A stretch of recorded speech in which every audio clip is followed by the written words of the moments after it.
தமிழகத்துல வந்து பல்வேறு அமைப்புகள் புதுசா உருவாகுது. ஜாதி கட்சிகள், மத கட்சிகள், இன கட்சிகள் அப்படின்னு பல கட்சிகள் உருவாகிட்டு. ஆனா இந்த தேர்தல் முன்னேற்ற கழகம் வருங்காலத்துல என்ன செய்ய போகுது, எதற்காக இந்த கட்சி உருவாக்கப்பட்டது, மக்களுக்காக என்ன நீதி கிடைக்கும்? இப்ப தமிழகத்துல வந்து இன்று தமிழ் தேசிய பேசிக் கொண்டு இருக்கிறோம். தற்குறியான இன்னைக்கு சீமான் போல பல பேர் தமிழ்நாட்டில் இன்று மிகப்பெரிய நாங்க தான் இந்த தமிழ்நாட்டையே நாங்க தான் ஆட்சி புரிந்தோம் அப்படின்னு சொல்லிக்கொண்டு சீமான தற்குறிகள் பேசிக் கொண்டிருக்கிறார்கள். ஒன்று. அது மட்டும் இல்லாம இன்று தெலுங்கரையில வந்தேறு என்று சொல்லிக் கொண்டிருக்கிற முழக்கம் தமிழகத்தில் அதிகமா இருக்கிறது.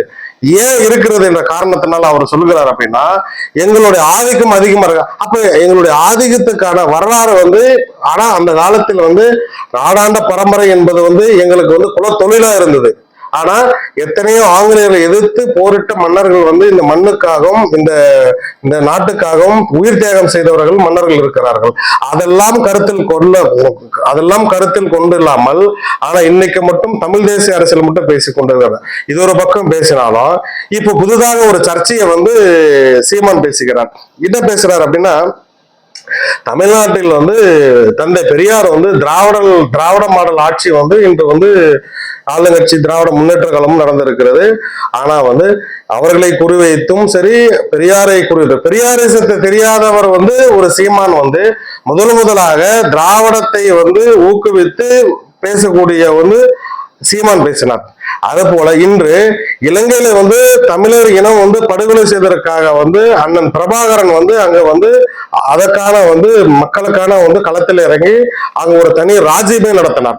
இந்த அவருக்கான அந்த ராஜ்யத்தை மக்களுக்கான அங்க தமிழ் இனம் படுகொலை, இலங்கை தமிழ படுகொலை நடந்திருக்கிறதுக்காக அங்க போரிட்டார். அது ஒரு பக்கம் இருக்கட்டும். ஆனா தமிழ்நாட்டில் பிரபாகரன் மொழிக்காகவோ இல்ல மதத்துக்காகவோ இது வரைக்கும் அவர் பாடப்படவில்லை என்பது எல்லாருக்கும் தெரியும். சீமான் அரசியல் பண்ண வேண்டும் என்றால் நீ போய் இலங்கை அரசியல் பண்ணு.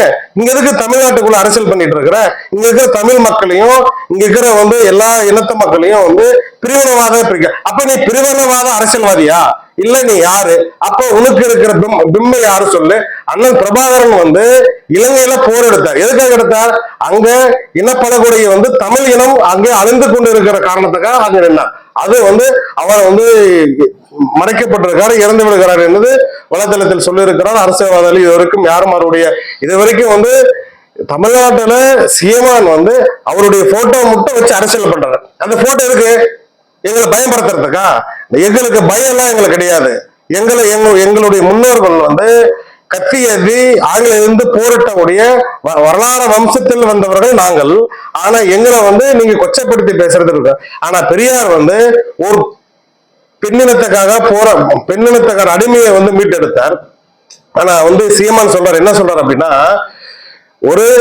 ஒருவனுக்கு காம உணர்வு விட்டால் தாயிடமோ தங்கையிடமோ நீங்கள் உறவு கொள்ளலாம் அப்படின்றார்.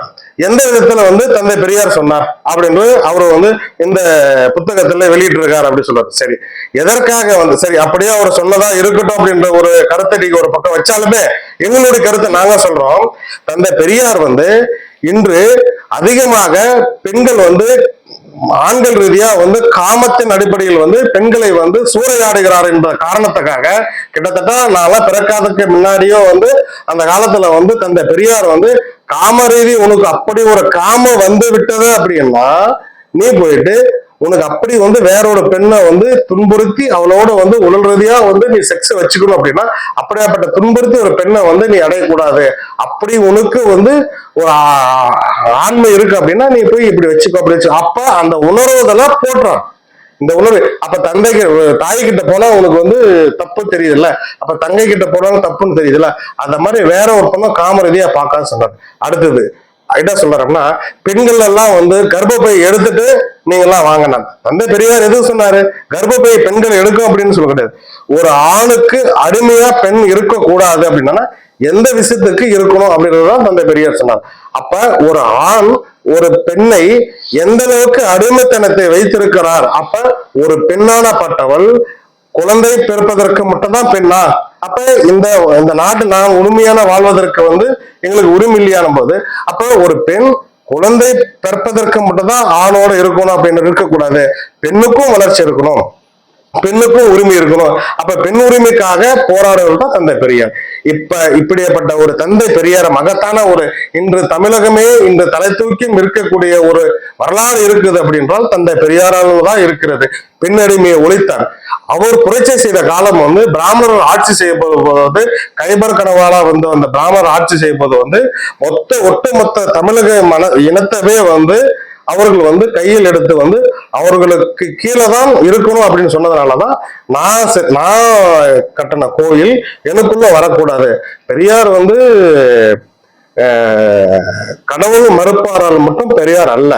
பெரியார் ஏன் சொன்னா, எனக்கு கிடைக்காத உரிமை, என்னுடைய மக்களுக்கு கிடைக்காத அந்த உரிமை, அப்ப கோயிலுக்குள்ள நுழையக்கூடாதப்ப எனக்கான விஷயம் இல்லாதப்ப அப்ப கடவுள் வந்து அப்படிப்பட்ட கடவுள் எல்லாம் தான் சொன்னாரா ஒழியோ. ஆனா கடவுள் மறுப்பாளருக்கு மட்டும் பெரியார் கிடையாது. இந்த மாதிரி பகுத்தறிவான சிந்தனை, பகுத்தறிவான ஆள், மூட நம்பிக்கையை ஒழித்தவர் தான் தந்தை பெரியார். இப்போ தொடர்ந்து வந்து பெரியாரை பத்தி அவர் சீமான் பேசிட்டு இருக்காரு. பல்வேறு அமைப்புகள் கட்சிகள் வந்து பாத்தீங்கன்னா வந்து சும்மா ஒரு போராட்டத்தை நடத்துறாங்க. அடுத்த கட்ட போராட்டம் சீமானா இருக்கு, நீங்க என்ன மாதிரி பண்ணலாம்? நாங்க தெலுங்கர் முன்னேற்ற கழகத்தினுடைய சார்பாக எங்களுடைய நிறைய அமைப்புகள் தமிழகத்தில் இருக்கிறோம். நான் தெலுங்கன் தான். நீ என்ன பண்ணுவ? இப்ப தெலுங்கன் போது நீ யாரு? உன்னுடைய வரலாறு இருக்கா? நீ தமிழ்னு சொல்ற, நீ வந்து ஒரு கிறிஸ்துவ மதத்தை சார்ந்தவன், உன்னுடைய பெயரே கிறிஸ்துவ மதத்துக்கான சார்ந்த பெயர் தான் நீ வச்சிருக்கிற சீமான் என்ற பெயர். சரியா? நீ சமூக வளத்துல மட்டும் பேசிட்டு நான் பெரிய தலைவராகலாம் நீ வந்து கனவெல்லாம் நினைச்சா பழிக்காது. புரியுதா இல்லையா? நாங்கள் எந்த மொழிக்காகவும் அப்பாற்பட்டவர்கள் கிடையாது, எந்த மதத்துக்காகவும் அப்பாற்பட்ட கிடையாது. நாங்கள் எந்த புரட்சிகரான அரசியல் செய்த கிடையாது. எங்களுக்கு வந்து பேனாவும் பேப்பரும் வைத்து தான் எங்களுக்கு உரிமைகளை கேட்கிறோம் மொழியோ. எங்கள் பாட்டன் காலத்து எங்களுக்கு வரலாறு இருக்குது. எத்தனையோ 2668 திருத்தலங்கள் வந்து எங்களுடைய மன்னர்கள் வந்து இந்த தமிழக மண்ணில் வந்து கட்டியிருக்கிறாங்க. வரலாறு இருக்குது. உனக்கு வரலாறு இருக்கா? நீ பேசுற நன்னன்ற, நீ இவ்வளவு பேர் ஆளு மறைந்த அண்ணன் பிரபாகரன் போட்டோ வைத்து நீ வந்து ஜெராக்ஸ் எடுத்து காப்பி எடுத்த. எங்க அப்பா வந்து வைகோ இருக்காரு, அவரை வீடியோ காணொலி எல்லா இடத்துலயும் பயவிட்டு இருக்குது, வீடியோ இருக்கு. அவரு போனாரு. அவரு வந்து ஒரு தலைவர், அவர் தமிழகத்துக்கான அவரு தெலுங்கர் தான். ஆனா அவர் நான் வந்து சொன்னாரா, நான் தந்தை பெரியாரும் சாதியை பத்தி பேச கிடையாது. அப்புறம் சொன்னாரு தமிழ் மொழி வந்து மிக வந்து தவறான மொழி, அது படிக்கணும். தமிழ்நாட்டுக்குள்ள தமிழ் மொழி வந்து படித்தால் வெளி மாநிலங்களில் நம்மளுக்கு வேலை வாய்ப்புகள் கிடைக்காது என்பதனால தமிழை விட அனைத்து மொழியும் கத்துக்கோங்கன்னா தந்தை பெரியார் சொன்னார். அப்ப இன்னைக்கு திராவிட ஆட்சி என்பது வந்து தமிழகத்தில் வந்து அனைவருக்கும் சமமான ஆட்சி வேணும் அப்படின்னு தான் வந்து தந்தை பெரியாரும் சொல்லியிருக்கிறார். அதற்கு பிறகு வலுதோனில் அன்னார் சொல்லியிருக்கிறார், டாக்டர் கலைஞர் ஐயா சொல்லியிருக்கிறார். அதற்கு பிறகு வந்து மாண்புமிகு முதலமைச்சர் என்று தமிழ்நாடு கூட ஆழ்ந்து கொண்டக்கூடிய முதல் தளபதியோ அதான் சொன்னார் அவளையோ. இது வரைக்கும் சீமான் வந்து சும்மா ஒரு பொம்மை தான். ஆனா இப்போ தமிழ்நாட்டுல வந்து பாத்தீங்கன்னா முதலமைச்சர் வந்து பல்வேறு அமைப்புகளுக்கு வந்து முன்னுரிமை தராரு, கோயில்களுக்கு முன்னுரிமை தராரு. ஆனா நீங்க கட்டின மன்னர் கோயில்களுக்கு வந்து பாத்தீங்கன்னா மன்னர் சிலை வைக்கிறதுக்கு வந்து அதிக இடத்துல முக்கியத்துவம் தரது. அதே போல நீங்க மன்னர் விழாக்கள் கொண்டாடும் போது வந்து பாத்தீங்கன்னா பல்வேறு அமைப்புகள் சமூக ரீதியை வந்து தாக்கப்படுறாங்கன்னு நீங்க ஒரு பேட்டியில சொல்லியிருக்கீங்க. இது தொடர்பா தமிழக முதல்வர்கிட்ட உங்களோட கோரிக்கைகள் என்ன?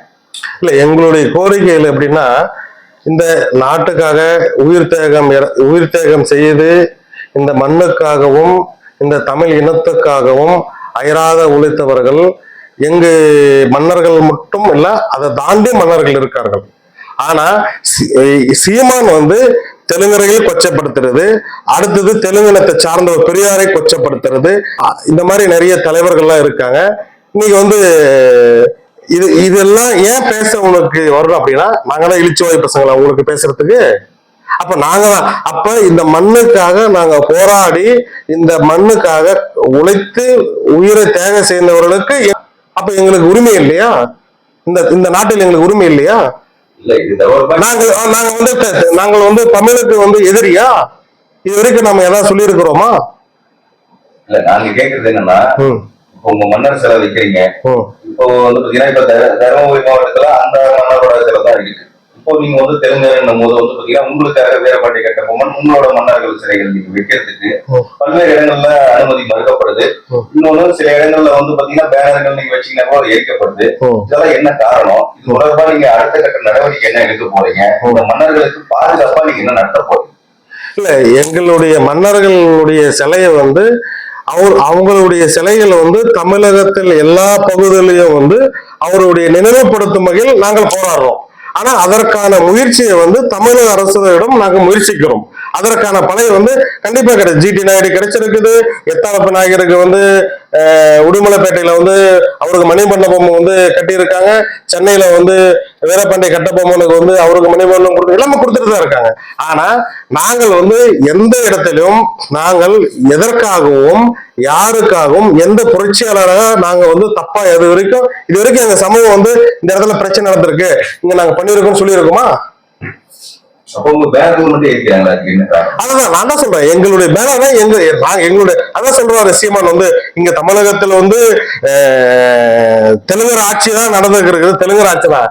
தெலுங்கர்கள் வந்து தமிழகத்தில் ஆட்சி செய்ய புரியவில்லை என்றால் தமிழகமே இருக்காது. அதுக்கு நீங்க என்ன சொல்லுவ? நீ என்ன சொல்லுவ? பெரியாரை பத்தி பேசுறதுக்கு நீ எவ்வளவு நாள் நீ பேசுற? பெரியாரை பத்தி நீ சும்மா வந்து பிரபாகரன் வந்து இறந்துட்டாரு. அவரு பேனர் வச்சு பேசுறதுக்கே நீ வந்து தகுதி இல்லாத ஆளு. அவரை பத்தி பேசுறதுக்கே வழி இல்லை. நீ ஃபர்ஸ்ட் அவர் சந்திச்சிருக்கியா? எத்தனை வலைதளத்து 40 நிமிடங்கள் வந்து எத்தனை தலைவர்கள் போய் சந்திச்சிருக்காங்க. நீ படிச்சிருக்க பதிவு இருக்கா? எப்படி நீ பேசலாம்? நீ அவர் சொல்றாரு நான் ஏற்கனவே போய் நேரடியா செஞ்சிட்டேன். இன்னொன்னு வந்து பாத்தீங்கன்னா அவர் வந்து பாத்தீங்கன்னா போராட்டத்துக்கு அவரும் போனாருன்னு சொல்லி ஒரு நீங்க பிரஸ் மீட் தாங்க. நீங்க தமிழக எத்தனை பிரஸ் மீட் சந்திச்சிருக்கீங்க, எத்தனை தலைவர்கள் சந்திச்சிருக்கீங்க. இவர் போன வரலாறு புத்தகம் இருக்கா? இவர் பெரியார் பேசினார மட்டும் வரலாறத்தை வந்து நீங்க எடுத்து காமிக்கிறீங்க. வரலாறு காமி. நீ எங்க பிறந்தன்னு வரலாறு ஃபர்ஸ்ட் உனக்கு இருக்கா? நீ எந்த மதத்தை சார்ந்தவன்? அதை பத்தி சொல்லுங்க. நீங்க மொத்தமா நீ வந்து பெரியாரை பத்தி பேசுவ, தெலுங்கு மக்களை பத்தி பேசுவ, இழிவுபடுத்துவ. அப்ப தமிழ்நாட்டுக்குள்ள ஒரு நீ என்ன பண்ண முடியும்? நீ உங்களால என்னங்க பண்ண முடியும்? நீ ஆம்பளை தானே, சும்மா முறுக்கி எறிக்கணும் அப்படின்னு கருத்தம் ஜிம்முக்கு போன வா வந்து நின்று பாடுறா வெளியே. நாங்க யாரோட காமிக்கிறோம்? நாங்க வந்து இந்த நாட்டை ஆடுறதுக்காகவே நாங்க பிறந்தவன். நீ முடிஞ்சு ஆழ்ந்து நின்று பாடுறா பாப்போம். இன்னைக்கு ஒரு அமைச்சர் கூட வந்து பாத்தீங்கன்னா சீமான் வந்து பேசினதுக்காக அவங்க அம்மாவுக்கே அதாவது தாய்க்கு பிறக்கலாம் அப்படின்ற மாதிரி ஒரு கேள்வி எழுப்பினாங்க. இப்போ தொடர்ந்து வந்து பாத்தீங்கன்னா அவர் மேல புகார் வந்துட்டே தான் இருக்கு. ஆனா தமிழ்நாட்டு முதல்வரும் சரி இல்ல தமிழ்நாட்டுல வந்து பாத்தீங்கன்னா அவர் மேல என்ன ஒரு சட்டமும் எந்த ஒரு வழக்கம் பதிவு பண்ணா ஏன் இன்னும் வரைக்கும் கைது பண்ணல? அது கைது பண்ணாத வந்து தமிழக அரசு கிட்ட தான் கேட்கணும். நாங்க தமிழக அரசு கிட்ட வந்து நாங்கள் வந்து சீமான மேல நிறைய புகார் மனுக்கள் வந்து எல்லா இடத்துலயும் நாங்க வந்து காவல் நிலையத்திலும் சரி கோர்ட்டிலும் சரி நாங்க வந்து பதிவு பண்ணிட்டு இருக்கோம். நாங்க வந்து தொப்புள் கொடி உருவாதான் இந்த தமிழ் மண்ணுக்குள்ள வாழ்ந்துட்டு இருக்கிற முடியும். அப்ப சீமான பார்த்து இந்த தமிழக அரசு பயப்படுதா? யாரும் பயப்படலையே. அப்படிலாம் பயப்படலையே. சீமா இருங்க. ஒரு நடிகை ஒருத்தர் வந்து பேசினாங்க, கஸ்தூரி வந்து உடனே கைது பண்ணீங்க, அவங்க மேல வழக்கு வந்தீங்க, அவங்க ஜெயிலுக்கு போனாங்க வந்தாங்க. அவங்கள பத்தி பாத்தீங்கன்னா நாடே பரபரப்பா பேசி. ஆனா சீமான் வந்து பாத்தீங்கன்னா இன்னைக்கு தமிழ்நாட்டு மக்களையே வந்து இழிவுபடுத்தி பேசியிருக்காரு. ஏன் அவர் மேல இன்னும் வழக்கு? தமிழ்நாட்டு மக்களை இழிவுபடுத்தி பேசுறது வந்து சீமான் கிடையாது. சீமான் வந்து இன்று வந்து பெரியாரை கொச்சப்படுத்தி பேசுகிறார். பெரியாருடைய வந்து அவருடைய பெரியார் வந்து யாரு? பெரியாரை பத்தி தவறாக பேசியிருக்கிறார். அது இல்லாம எங்களுடைய இனத்தையும் எங்களுடைய தெலுங்கு மொழியும் வந்து அவரை வந்து கடுமையாக வந்து விமர்சிக்கிறார். அதை மிகவும் எங்கள் தெலுங்கர் முன்னேற்ற கழகம் மிகவும் கண்டிக்கப்படும். இதை தாண்டி இப்ப சரி சென்னையில தடியோடு நிக்கிற, அப்ப உனக்கு பயம் இருக்குல்ல? தடியோட ஆட்கள் நிக்கிறாங்க, பயம் இருக்குல்ல? நீ ஆம்பளை தானே, வா களத்துக்கு வா, நாங்களும் வரோம், இறங்கி பார்க்கலாமா? சீமான் வந்து அடியாளத்துல வச்சுதான் இது பண்ணிட்டு இருக்காரு. சீமான் அப்படி அடிக்காது. நீ ஆம்பளை தானே, நில்லு களத்துல. சும்மா அப்படி அம்சம்லாம் வச்சுட்டு பாத்துட்டு அப்படி. நீ எங்க பிறந்த, உன்னுடைய பேக்ரவுண்ட் நாங்க வரலாறு வச்சிருக்கோம். எங்களுடைய வரலாறு இந்த வந்து நீ எந்த கண்ட்ரில எந்த உலகத்துல என்ன எங்களுக்கு வரலாறு இருக்குது. நாங்க கொடுத்த வரலாறு பூரா பிரிட்டிஷ்காரன் எடுத்து வச்சிருக்கிறோம். எல்லா கண்ட்ரிலும் இருக்கு. நீ உனக்கு நீ சரி இருக்குல்ல, தமிழ் என்ன வச்சிருக்க? நீ என்ன இருக்கு உங்ககிட்ட? எனக்கு அதிகாரமும் எனக்கு நாங்க வாழ்ந்த வரலாறு இருக்குதுயா. உங்களுக்கு என்ன இருக்கு? உங்களோட அடையாளங்கள் இருக்கு, அவருக்கு எந்த ஒரு அடையாளமும் என்ன இருக்கு? நீ எப்படி அடையாளத்துல படுத்துக்கு? அடையாளத்தை எப்படி கொண்டு வ? நாம் தமிழர் கட்சி ஒண்ணுதா? நீ வேற ஒரு இடத்துல இருந்து கைப்பற்றதுதான் நீ நாம் தமிழர் கட்சி. சரி இருங்க, நாம் தமிழ் சொல்ற. தமிழ்நாடு தான் இருந்துச்சு. 60 வருஷம் 70 வருஷமா தமிழ்நாடு பெயர் இப்பதான் வந்தது. அதுக்கு முன்னாடி என்னவா இருந்தது? அவரோட சின்னமே வந்து பாத்தீங்கன்னா வில்லம்பு சின்னம் வச்சிருக்காரு. சரி, அதே வந்து பாத்தீங்கன்னா நான் தமிழரோட வரலாற்று சின்னம் தான் அவர் சொல்றாரு. சரி, உங்க தாத்தா பேர் சொல்லு. சீமானுடைய தாத்தா பேர் சொல்லு, உங்க வரலாறு சொல்லு, நீங்க எங்க ஆண்டீங்கன்னு சொல்லு. சொல்றல, ஆமாயா நாங்க ஆண்டமையா, இந்த மண்ணை நாங்க தான் ஆண்டோம், உங்க வரலாறுல சொல்லியா, தில்லாக்குதான் சொல்லியா பாப்போம். எனக்கு இந்த விஷயங்கள் தாண்டி எங்க சங்கத்தினுடைய தலைவர் வந்து லைனா பேசுவார். ஐயா ஒண்ணும் இல்ல, இப்போ பாத்தீங்கன்னா இங்க மதுரையில நீங்க புதுசா இப்போ இந்த அமைப்பு மூலியமா நீங்க எல்லாத்தையும் சரி பண்ணிட்டு வரீங்க. இப்போ உங்க அமைப்பு சார்பில் அடுத்த கட்ட நடவடிக்கைகள் என்னென்ன பண்ண போறீங்க? இந்த தெரிந்தர் மக்களுக்காக, இந்த தமிழக மக்களுக்காக நீங்க என்ன செய்யலாம்? ரெண்டு விஷயம் பதிவு பண்ண விரும்புறேன். ஒரு விஷயம் என்னன்னு கேட்டீங்கன்னா, தொடர்ந்து வந்தேரி அப்படின்னு பேசி வரக்கூடிய சீன். அந்த வந்தேரின்றதுக்கு அர்த்தம் என்ன? அதான் வந்தேரி அப்படின்னா வெளியிடங்கள்ல இருந்து இங்கு வந்து குடியேறியவர்கள் அர்த்தம். மதுரை நாயக்கர் வம்சம், மதுரை மன்னர் ஆட்சி துவங்கிய காலத்து, மன்னர் ஆட்சி துவங்கியதற்கு முன்னாடி மாநிலம் பிரிக்கப்பட்டதா, அவர்கள் ஆண்ட காலத்திற்கு பிற்பாடு மாநிலம் பிரிக்கப்பட்டதா? மாநிலம் பிரிக்கப்படுவதற்கு முன்பாகவே மைசூர்ல இருந்து மகா சக்கரவர்த்தி கிருஷ்ணதேவராயாட்ட போய் பாண்டிய மன்னர்கள் உதவி கேட்டதன் அடிப்படையில இந்த நாயக்க மன்னர் நாகம நாயக்கர் அங்கிருந்து இங்க வந்து சுல்தான் படையை வீழ்த்தி ஆட்சியை நிலைநிறுத்துகிறார்.